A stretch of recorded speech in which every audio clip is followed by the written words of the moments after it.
अब ना दे इल्जाम बेदर्दी का, मक्कारी ना कर। अब ना दे इल्जाम बेदर्दी का, मक्कारी ना कर। तू ही खुद को जांच ले, मुझसे अदाकारी ना कर। सलाम, नमस्ते, सत श्री अकाल। मैं हूं आपके साथ हर्षिता मिश्रा और आप देख रहे हैं टाइम्स मेल। पूरी दुनिया में लोकतंत्र बचाने का सारा ठेका सिर्फ एक ही देश के पास है और उसका नाम है अमेरिका। अगर अमेरिका किसी देश पर तानाशाही का ठप्पा लगा दिया तो वहां विरोध प्रदर्शन भी होगा, वहां तख्ता पलट भी होगा, वहां ह्यूमन राइट भी खतरे में आ जाएगा, वहां धार्मिक कट्टरता भी नजर आने लगेगी, जिसके जवाब में अमेरिका पाबंदियां भी लगाएगा, न खुद चैन से बैठेगा, ना ही दूसरे देशों को चैन से बैठने देगा। ईरान में जिस तरह से विरोध प्रदर्शन देखने को मिले, उसमें इतना तो जाहिर हो गया कि ईरान के प्रोटेस्ट अपने आप नहीं हो रहे, बल्कि इसे अमेरिका और इसराइल की मदद से अंजाम दिया जा रहा है। मौसाद के जरिए विरोध प्रदर्शनों को हिंसक बनाया गया, पर ईरान के लोगों ने अमेरिका और इसराइल को मुंह तोड़ जवाब दिया है। ईरान में हजारों और लाखों की तादाद में लोगों ने अपने घर से बाहर निकलकर ट्रंप को मुंह तोड़ जवाब दिया है। ईरान के अवाम ने अपने नेता रहबरे मुअज्जम की हिमायत में रैली निकाली है। अपने लीडर रहबरे इनकलाब की हिमायत में एकजुट होकर अमेरिका और इसराइल के जरिए चलाए जा रहे प्रोपेगेंडा को धराशाही कर दिया।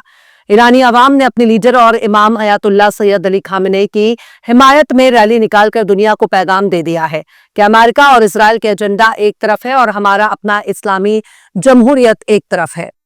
पर ईरान के खिलाफ अमेरिका अभी भी जंग के लिए खुद को तैयार कर रहा है। ट्रंप ने नया फरमान जारी किया है और कहा है कि दुनिया का जो भी देश ईरान के साथ कारोबार कर रहे हैं, उन्हें अमेरिका के साथ किसी भी कारोबार पर 25% का टैरिफ झेलना पड़ेगा। यानी दुनिया का कोई भी देश अमेरिका से पूछे बिना ईरान के साथ कारोबार नहीं कर सकता। अगर कोई ईरान के साथ कारोबार करता है तो अमेरिका उस पर 25% का टैरिफ लाद देगा। ट्रंप ने सोमवार को ही सोशल मीडिया में अपने इस फैसले का ऐलान करते हुए कहा कि उनका आखिरी और फैसला कुन कदम है, पर अमेरिका का एजेंडा अब ईरान ने अब जूते की तल्ली के नीचे कुचल दिया है।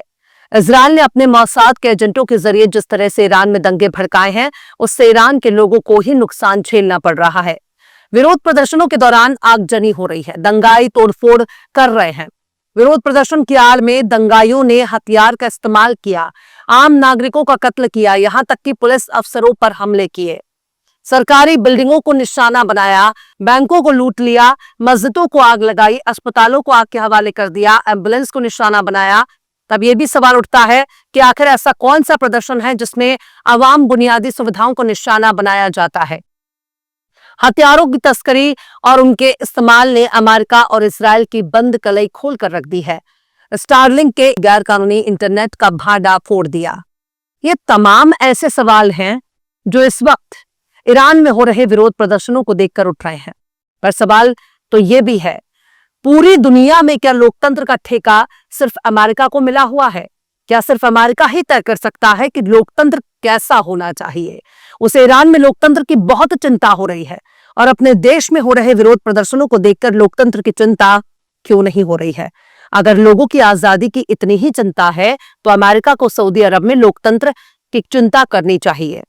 अमान में लोकतंत्र क्यों नहीं नजर आ रहा? यूएई में लोकतंत्र क्यों नहीं नजर आ रहा? जॉर्डन में लोकतंत्र क्यों नहीं नजर आ रहा? पूरी दुनिया जहां जहां बादशाहत है, जहां जहां तानाशाही है, जहां जहां राजतंत्र है, वहां वहां डोनाल्ड ट्रंप को लोकतंत्र की चिंता क्यों नहीं होती? क्या सिर्फ इसलिए क्योंकि वो अमेरिका के बहुत बड़े पिछलग्गू है और अमेरिका को उनसे बहुत फायदा है? लोकतंत्र का इतना बड़ा ठेकेदार, जमहूरियत का इतना बड़ा झंडा बरदार, डेमोक्रेसी की इतनी चिंता करने वाला अमेरिका तानाशाही, बादशाहत और रजवाड़ों के आगे क्यों सर झुकाए खड़ा रहता है? वहां से इनाम भी ले रहा है, हीरे जवाहरात भी ले रहा है, उनकी खुशामद भी कर रहा है। अगर अरब देशों का कोई राजा महाराजा वॉशिंगटन पहुंच जाता है तो डोनाल्ड ट्रंप दरवाजे पर खड़े होकर उनका ग्रैंड वेलकम करता है। उस वक्त डोनाल्ड ट्रंप के जरिए तय किया गया लोकतंत्र तेल लेने चल जाता है। पर ईरान में अमेरिका को लोकतंत्र कायम करने की चिंता हो रही है। ईरान में विरोध प्रदर्शनों को देखकर ट्रंप का खून सूख रहा है, उन्हें नींद भी नहीं आ रही है। ईरान में हो रहे दंगों को अमेरिका विरोध प्रदर्शन कह रहा है, लेकिन दंगा हथियार, असलहा, गोला बारूद, बम बारूद नजर नहीं आ रहा। दंगाइयों के जरिए की जाने वाली हत्या के बारे में अमेरिका चुप है। ट्रंप की जबान हलक में अटक गई है। सच तो यही है कि जिन देशों से अमेरिका को फायदा हो रहा है, जहां से उसे सस्ता तेल मिल रहा है, जिन देशों से अमेरिका को सोना, चांदी, हीरे, मोती, जवाहरात और नेचुरल अर्थ मिनरल मिल रहे हैं, उन देशों से अमेरिका को कोई दिक्कत नहीं है। और जो देश अमेरिका के आगे नाक रगड़ने के लिए तैयार नहीं है, जो देश अमेरिका की जी हुजूरी नहीं करते, उसकी हाँ में हाँ नहीं मिलाते, उन देशों में लोकतंत्र बहुत जल्द खतरे में आ जाता है। जहां जहां अमेरिका को तेल नहीं मिल रहा, वहां वहां अमेरिका की नजर में लोकतंत्र खतरे में है। ग्रीनलैंड तो एक लोकतांत्रिक देश है, फिर भी अमेरिका की बुरी नजर ग्रीनलैंड पर है। वेनेजुएला में तो कोई तानाशाही नहीं है, वहां कोई इस्लामी निजाम नहीं है, वहां कोई तानाशाही नहीं है, बल्कि वहां तो एक चुनी हुई हुकूमत मौजूद थी। उनका सदर अवाम से चुनकर आया था। जब तक वेनेजुएला से तेल पानी मिल रहा था, तब तक अमेरिका को फायदा मिल रहा था।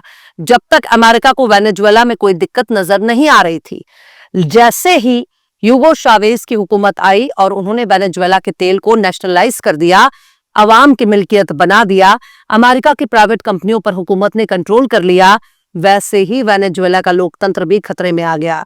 ये पश्चिमी देशों की वो पॉलिसी है जिसके जरिए वो अपने मंसूबों को हासिल करने के लिए कोई भी बहाना तलाश सकते हैं।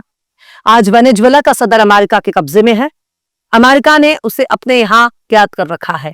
अमेरिका पूरी दुनिया को अपनी बपौती समझ रहा है और सिर्फ इसलिए समझ रहा है क्योंकि उसके पास हथियार की ताकत है।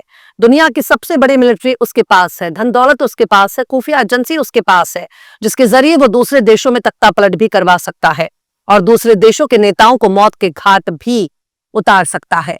अमेरिका के सदर डोनाल्ड ट्रंप ने खुद को वेनेजुएला का सदर घोषित कर दिया है। मतलब मुल्क वेनेजुएला के लोगों का, आवाम ने जिसे अपना लीडर चुना है, जिसे अपना रहनुमा चुना है, जिसे चुनकर अपना सदर बनाया, अपना लीडर बनाया, वो अमेरिका की नजर में तानाशाह है। और जो डोनाल्ड ट्रंप खुद को दूसरे देश का राष्ट्रपति घोषित कर रहा है, ये कौन से लोकतांत्रिक है? इस बात का जवाब अमेरिका के पास नहीं है। डोनाल्ड ट्रंप खुद को अमेरिका का एक्टिंग प्रेसिडेंट घोषित कर चुका है। ये पूरी तरह से पागलपन है। एक सनक है जो बादशाहत के रास्ते पर निकल चुका है और बार बार लोकतंत्र को ठेंगा दिखा रहा है। ऐसे सनकी, ऐसे जालिम लोगों को इंसानियत के लिए सबसे बड़ा खतरा माना जाता है। अगर ईरान अमेरिका की बात मानकर जी हुजूरी करना शुरू कर देगा तो यही अमेरिका ईरान के कदम चूमने लगेगा। फिर चाहे ईरान कितना ही लोकतंत्र को चलने की कोशिश करे, पर अमेरिका अपनी आंखें मूंद लेगा, क्योंकि लोकतंत्र नहीं बल्कि तेल प्यारा है। उसे जमहूरियत से कोई मतलब नहीं, और जब जब उसे जमहूरियत की चिंता होगी, तब तब समझने में कोई दिक्कत नहीं होनी चाहिए कि अमेरिका को तेल मिलना बंद हो गया होगा। उम्मीद है आपको समझ में आ गया होगा कि अमेरिका के लिए लोकतंत्र का क्या मतलब है। बहरहाल चलते चलते आखिर में आया भोजपुरी ने भी क्या खूब फरमाया है। मिला है तख्त जो जमहूरियत में बंदर को, मिला है तख्त जो जमहूरियत में बंदर को, तो उनसे क्या सभी जंगल के शेर डर जाएं। फिलहाल इस खबर में बस इतना ही। यह एपिसोड आपको कैसा लगा कमेंट बॉक्स में जरूर से बताइए। पसंद आए तो लाइक करें, शेयर करें और बेबाक निष्पक्ष स्वतंत्र पत्रकारिता को सपोर्ट करने के लिए आप हमारे चैनल टाइम्स मेल को जरूर से सब्सक्राइब करें और बेल आइकन की घंटी वाली बटन आप जरूर से दबा दें, ताकि आपको हमारे आने वाले नए वीडियो की नोटिफिकेशन फौरन ही मिल जाए। फिर मिलते हैं किसी और वीडियो में एक नई खबर के साथ। हर्षिता मिश्रा को दीजिए इजाजत। जय हिंद। अगर अभी तक आपने हमारे चैनल टाइम्स मेल को सब्सक्राइब नहीं किया है तो जल्दी से सब्सक्राइब कर दें और बेल आइकन भी प्रेस कर दें।